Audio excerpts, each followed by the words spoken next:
Voilà la suite, et cette fois-ci, je n'oublie pas de mettre mon minuteur. Alors, première question, quel problème as-tu rencontré en complétant le tableau? Eh bien, quand on calcule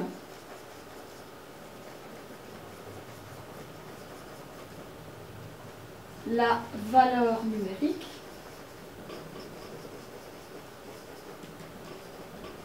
il arrive que le dénominateur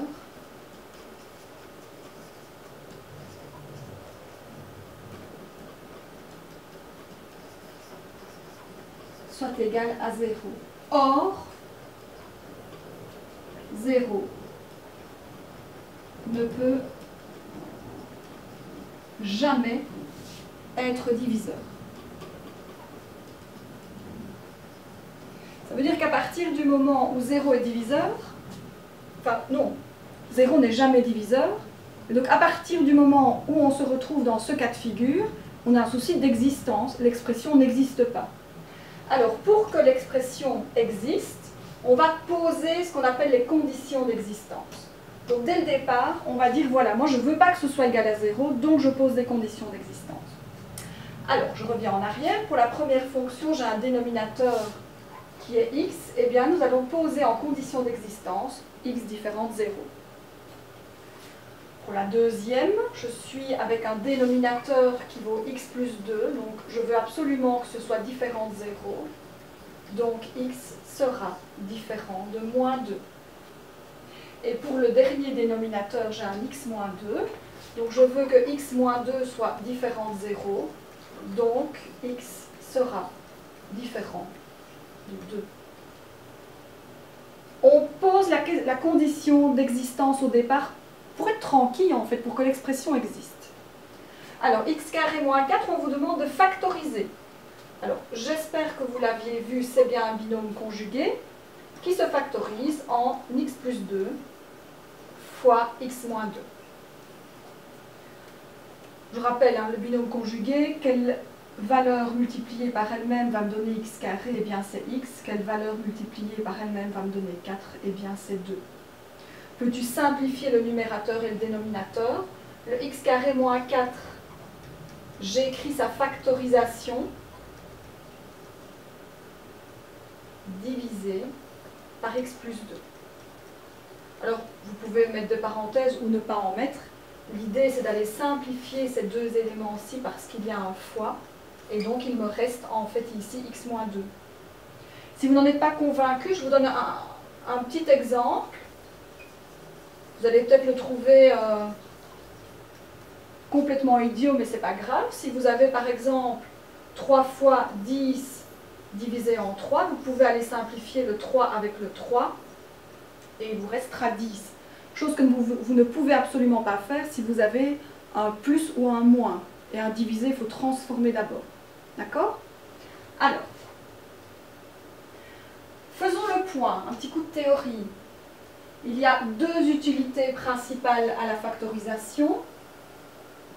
La première, c'est résoudre certaines équations du second degré que l'on appellera les équations produits. Et quand on ne sait pas les résoudre de cette méthode-là, en quatrième, vous verrez la méthode du discriminant.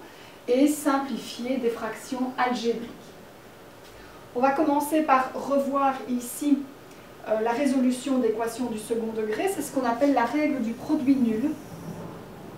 Un produit de facteurs est nul si et seulement si au moins 1, mais 1 c'est suffisant, au moins 1 des facteurs est nul.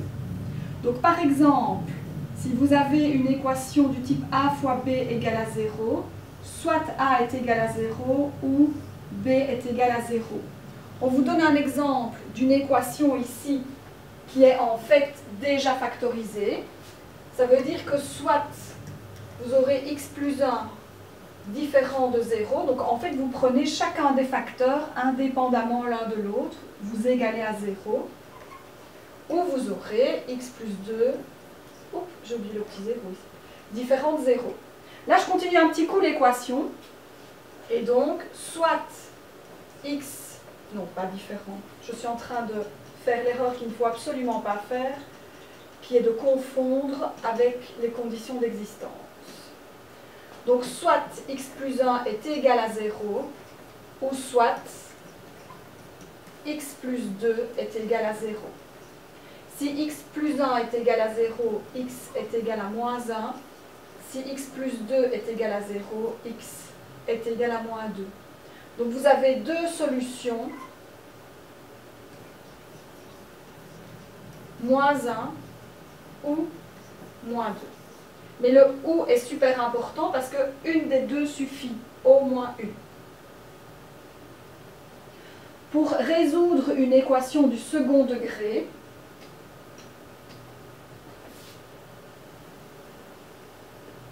il faut transformer l'équation en une équation équivalente avec un des membres qui est nul. On factorise et on applique la règle du produit nul.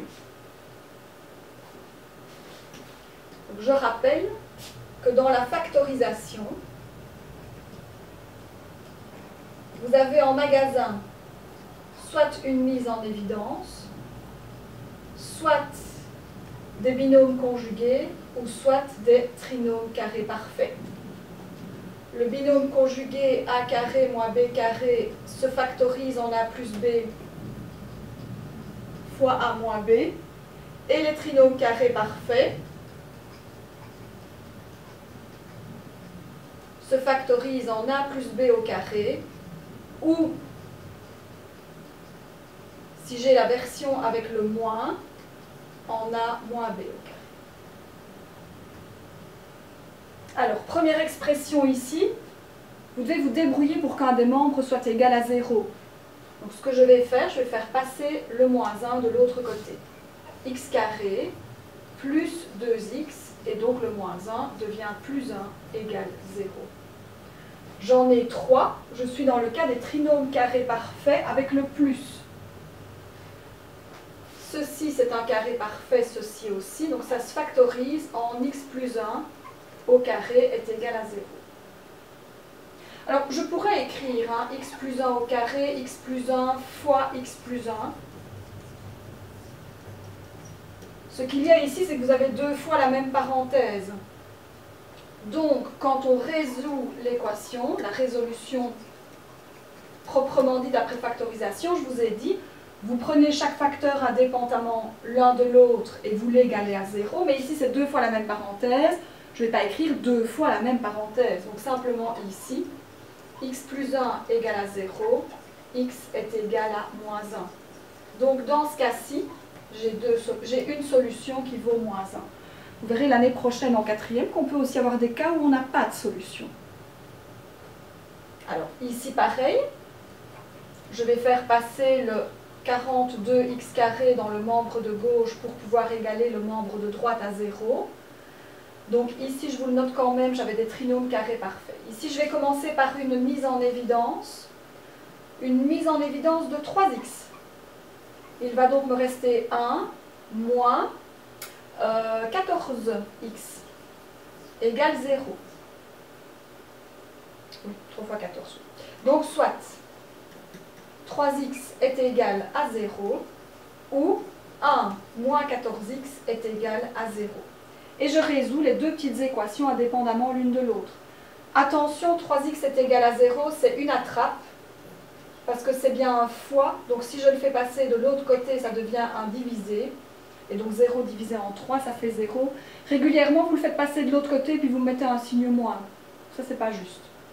Et ici, eh bien, moins 14x est égal à moins 1, x est égal à 1 quatorzième.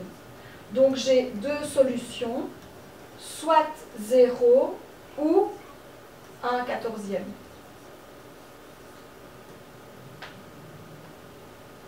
Alors ici, je fais passer le 1 de l'autre côté, ça devient donc moins 1. Et là, j'ai des binômes conjugués.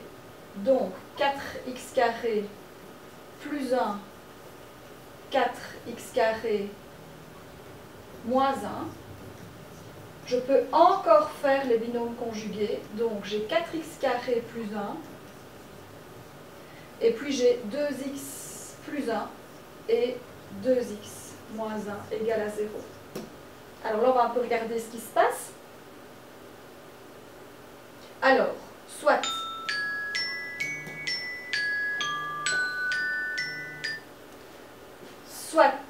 4x carré plus 1 est égal à 0. 4x carré est égal à moins 1. X carré est égal à moins 1 quart. X est égal à la racine carrée d'un nombre négatif. Ça n'existe pas. Ou 2x plus 1 égale à 0. 2x égale moins 1. X est égal à moins 1 demi. Ça c'est parfait, ça marche. Ou la dernière. 2x moins 1 égale à 0, 2x est égal à 1, x est égal à 1 demi. J'ai donc deux solutions, moins 1 demi ou 1 demi. On passe aux simplifications de fractions algébriques juste après.